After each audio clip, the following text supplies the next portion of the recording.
This tradition eventually lived on as a competition in Scotland called the Highland Games. It existed for hundreds of years. The Highland Games was the world's first strongman competition.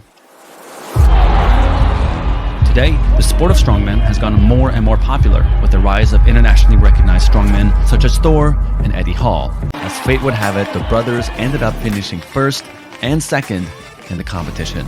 So the next day, we drove with them 3 hours north to their home in Inverness to join them in trying to live a full day in their lives and understand how they became the giants they are today.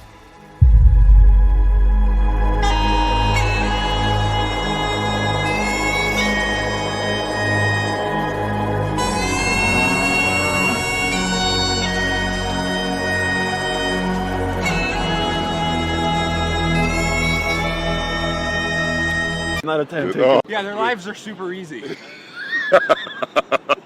Excited to get into some training with you guys. Show you. And the gods eventually overtook them. So it's about 10,000 calories a day. Okay, eating like the world's strongest man and Europe's strongest man, I guess. So what's the hardest part about being a strongman? You have to eat and eat and eat. Yeah, for me it's just a place where I can just go and let all my expressions out and enjoy it, you know.